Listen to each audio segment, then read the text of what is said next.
Salut les amis! Au revoir les gars! Le Bayern et City sont en train de signer des documents pour le prêt de Cancelo, option d'achat 70 millions. Ça les gars, c'est quand même le truc qui était assez inattendu quand même. Hein. Sincèrement, celle-là, fallait le voir venir, hein, ce truc-là. Hein. C'est un truc de fou. Puis en plus, tu renforces, pour le coup, tu renforces une équipe, un prétendant à la victoire finale en Ligue des Champions et tout, quoi. C'est ça le truc. Puis en plus, ça tombe pour Paris, le timing, voilà. Ouais. Après, moi, comme je vous le dis souvent avec Pep, et j'en parlais dans hors-jeu hier, moi, j'ai toujours du mal à comprendre Pep sur sa gestion des joueurs. Ça finit souvent par partir en couille avec des joueurs qui étaient limite les plus importants de son équipe. Tu vois, hier, je prenais l'exemple de Sterling. Il y a eu, je crois, un moment Sané ou Mahrez, des mecs où des fois sont très bons. Et du jour au lendemain, ils se mettent à chauffer le banc sur plusieurs matchs sans vraie raison, tu comprends pas. Lui, ok, Cancelo, il a eu une période de moins bien. Il y a eu sa Coupe du Monde, l'après-Coupe du Monde et tout, pas de souci. Mais tu sais que tu perds toute la confiance de Guardiola en si peu de temps, entre guillemets, c'est un peu bizarre. Cancelo est insupportable dans les vestiaires apparemment. Peut-être que Cancelo est insupportable, je sais pas. Peut-être qu'il est dur à gérer, c'est une possibilité. Après, Guardiola, honnêtement,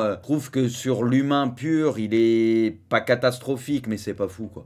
Parce qu'il l'a fait avec beaucoup de joueurs où sa gestion, c'est dur à comprendre, moi, je trouve. Après, écoute, ça sert à rien de garder un joueur qui va absolument se casser, parce qu'apparemment, lui, il voulait jouer beaucoup plus et tout, il en avait marre et tout, donc ça sert à rien, tu vois. Mais, je sais pas, j'ai l'impression que Guardiola, il est pas irréprochable. Enfin, souvent, il fait des délires et tout avec des joueurs, c'est dur à comprendre. En tout cas, bon, bah, grosse pioche pour le Bayern, même si c'est qu'un prêt, hein. C'est qu'un prêt, parce que t'as une option à 70 millions, bon, pas sûr que le Bayern lève ça, parce que 70 millions, quand même, c'est quelque chose. Putain, les gars, Isco à l'Union, les gars. Ça, c'est un truc, ça fait un peu chelou, tu vois. Ça a été annulé, ça? Ah, ça a capoté, ok. Parce que moi, j'étais resté, je l'avais vu passer l'info hier, et du coup, je croyais que c'était ok, annulé. Ça aurait fait chelou, un peu. Après, tranquille, l'Union, c'est pas dégueu, mais ça fait un peu bizarre, tu vois. Pub Gay, il quitte l'OM, ici, ouais, après ça en parlait déjà ces derniers jours, ok.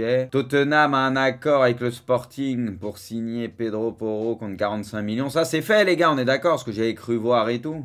Tottenham, 45 millions d'euros en plus. Bah, quand tu vois le marché actuellement, les gars, c'est limite 45 millions, ça te paraît pas beaucoup, vous voyez ce que je veux dire? Sincèrement, quand tu vois le marché, le prix des joueurs, maintenant, tu vois le prix, tu te dis, ouais, un bon joueur à 45 et tout, tu te dis, ouais, franchement, c'est une affaire. Ouais, non, mais ça, intéressant, on verra Tottenham. Hein. Après, Tottenham, on sait qu'il y a des joueurs, ils continuent à recruter des joueurs et tout, mais après, faut que tout ça s'apprenne, quoi. C'est dans le jeu où t'es souvent déçu comme d'hab. 37 ans et toujours la même discipline. Bon, ça, de toute façon, Cristiano, même à 55 ans, il continuera à s'entraîner comme un dingue. Ça changera jamais. J- avant la fin du mercato, quel joueur votre club doit-il recruter et pourquoi? Il y a tellement de joueurs. À Milan, il faudrait voir plusieurs joueurs, mais un ailier droit. Non, j'ai rien à dire. Ils ont fait, pour le coup, ça a bougé alors que je m'y attendais pas. Ils ont pris 4 joueurs, dont un Delors, un Mollet et tout. Je m'y attendais pas. Nantes, je suis content de ce qui s'est passé. J'en attendais que dalle. Après, Milan, faudrait un ailier droit, quoi. Caicedo va rester à Brighton. Ah, pourtant, il y a eu des bonnes offres. Ah, ça partira sûrement la saison prochaine. Quel club est le meilleur centre de formation au monde? Bah, ces dernières années, on va dire que c'était peut-être le Barça, non? Ceux qui ont sorti le plus de gros joueurs et tout. Non, mais c'est vrai, c'est le Barça, je pense, qui a sorti le plus de gros joueurs ces derniers temps. Ouais, après, au Portugal aussi, à voir. Ouais, c'est vrai que ça sort souvent des bons joueurs. Ouais, Benfica et tout, c'est vrai aussi. Mais après, le plus de gros noms ces derniers temps, c'est sûrement le Barça, quoi. Le PSG, ouais, le problème du PSG. Ouais, c'est vrai que Paris, oui. Après, non, oui et non. Ils ont sorti des joueurs, mais oui et non, faut doser. Puis de toute façon, ils les font jamais jouer, leurs jeunes. Ils cartonnent, c'est pas à Paris, c'est quand ils partent du PSG, donc non. C'est la région parisienne surtout. Le FC Barcelone veut se faire prêter à Rabat avec une option d'achat de 35 pour monter jusqu'à 40, ok. Ah, c'est sûr que ça serait pas mal, hein. Enfin, ça pourrait être un truc pas mal. Après, j'ai cru comprendre que c'était compliqué. C'est assez compliqué à faire. Après, il y a peut-être d'autres infos plus haut, mais pourquoi pas, hein. Arsenal se rapproche d'un accord pour Jorginho, c'est désormais la recrue la plus probable pour les Gunners. Ça, les gars, moi je trouve c'est pas dégueu, les gars. Dans le sens où j'ai cru comprendre que c'était 12 millions et tu vois, d'avoir un milieu d'expérience, on sait qu'il manque peut-être un milieu de terrain dans la rotation, etc. et pour compléter l'effectif. Il y a avoir un mec d'expérience comme Jorginho, je pense c'est pas un mauvais call, surtout à ce prix-là. C'est 14 millions. Moi je pense que c'est un bon call pour Arsenal. Pas une mauvaise chose, 1 an et demi en plus, ouais. Non, mais c'est une bonne chose pour Arsenal. Ousmane Dembélé sera absent des terrains 5 semaines. Ok, donc c'était bien environ un mois, enfin 5 semaines, ok. Ouais, après, il avait beaucoup enchaîné ces derniers temps. Ça faisait longtemps qu'il n'avait pas une blessure comme ça. Ça va, c'est pas 3 mois, mais c'est assez chiant, surtout dans cette période où le Barça va faire qu'affronter le Real, etc. Il y a beaucoup de gros matchs qui vont arriver à un moment donné. Vitinha va signer à l'OM, montant un transfert 32. Vous êtes contents, les gars, les supporters marseillais? Bon, après, je pense qu'il faut pas faire les mecs, genre en mode, ça a vu tous ces matchs et tout ces derniers temps, tu vois. Mais bon. Mais pourquoi, les gars, montant du transfert transfert 32 alors qu'on est d'accord qu'il avait une clause à 30? Ah, c'est pour passer devant les Anglais, ouais. Ah, pour lisser, ok, parce qu'ils étalent le paiement, du coup, ils donnent pas les 30 cash. Ok, je vois. Bon, bah, on va voir, hein. De toute façon, fallait un attaquant, donc on va voir maintenant. On va voir ce que ça va faire. Il a quel âge, lui, les gars? Il est jeune, en plus. C'est quoi? C'est 22-23, non? Un truc comme ça? 22, ouais. Donc, si jamais ça prend, tu peux être bien pendant un moment. Bon, après, si vraiment ça se passe très bien, tu sais qu'il y aura d'autres clubs qui t'apprendront à la porte. Mais à voir. C'est Christensen. Eriksen est forfait jusqu'à la fin avril. Ouais, c'est grosse absence. Je pensais pas que c'était aussi longtemps. Ouais, ça fait mal, parce que là, pour le coup, il était quand même important ces derniers temps à Manchester. Putain, lui, il a pas de bol depuis quelques temps, lui. Putain, puis là, il était bien revenu et tout. Lui, il a vraiment pas de chance. Galtier, le club travaille pour Hakim Ziyech. Mais à l'instant où on vous parle, c'est un joueur de Chelsea. Ouais, c'est qu'une question de temps. Les gars, sincèrement, vous en pensez quoi, les gars? Moi, les gars, j'ai l'impression que c'est une recrue qui, des fois, va faire des trucs tranquille. Mais enfin, je trouve pas que c'est... Je vois pas comment l'intégrer, en fait. Du moment que t'as les 3 devant, c'est mort. Moi, j'ai du mal à piger, les gars, l'intérêt de faire venir Ziyech. Bah, ça améliore le banc déjà. Oui, mais c'est ce qu'on dit. Au bout d'un moment...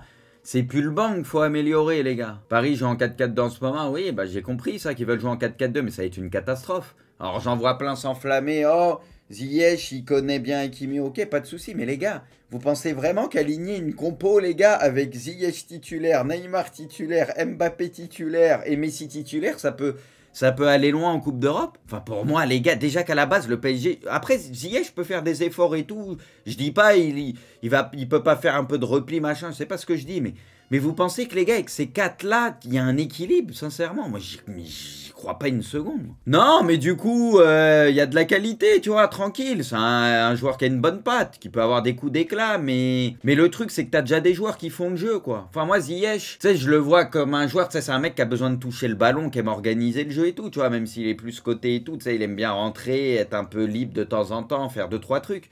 Le truc, c'est que t'as déjà Neymar, t'as déjà Messi pour ça. Tu sais, t'as déjà Neymar, t'as déjà Messi. Donc voilà, après le prendre, si c'est pour compléter l'effectif, ok, allez. Mais est-ce que c'était ultra utile? Je sais pas. Ouah, 2 mois. Oh là là, les gars, Kamavinga, il va finir sa carrière latérale, les gars. Il va exploser en latéral gauche, là, avec de la continuité, les gars. C'est Kamavinga, les gars, il va finir latéral gauche, c'est fini, mais c'est fini, c'est sûr. Sabitzer est sur le point de s'engager à United, donc ça, c'est, oui, ça fait écho à la blessure d'Eriksen, ok. Bon, on verra, ça peut le relancer un peu plus. Officiel, Mofi signe à Nice, ok. C'est bien pour lui qu'il reste en Ligue 1, les gars, c'est bien pour MPG. L'AC Milan dément les informations de la Gazette dello Sport et affirme que les négociations avec la hausse ne sont pas rompues. Non, elles sont pas rompues, mais bon, si tu finis 8ème du championnat et que tu fais même pas Ligue des Champions la saison prochaine, c'est sûr que ça va être un peu plus dur au niveau des négociations, donc bon. Keylor Navas est tout proche de Nottingham. Putain, mais ça disait qu'il allait rester. Nottingham, ils vont l'avoir, leur 30e nouveau joueur. Hein. Sadio Mané, oh les gars, que des mauvaises nouvelles pour Paris, les gars, Cancelo, Bayern, Sadio qui est en train de se remettre en forme et tout. Oh misère. Vitinha est arrivé à Marseille, ok. Ouais, c'est toujours avec le supporter marseillais, de toute façon, les premières taufs. Amrabat est absent du groupe de la FIO pour affronter le Torino. Je sais pas s'il y a d'autres infos plus haut, mais... Seule condition à ce que Skriniar rejoigne le PSG aujourd'hui, que l'Inter lui trouve un remplaçant à 20h, heure de fermeture du mercato en Italie, ok. Sauf retournement de situation, Navas va rejoindre. Bon, c'est bien pour lui, enfin. Le 50e joueur de Nottingham, et Amrabat ne signera pas au Barça cet hiver, ok. Torgan Hazard est prêté au PSV, ok. Putain, elle est bizarre un peu sa trajectoire à Torgan Hazard, les gars, non? Je dis pas que le PSV c'est un vieux club, tu vois, tranquille, mais... Pas, pourtant, je le trouve pas dégueu à la base, lui.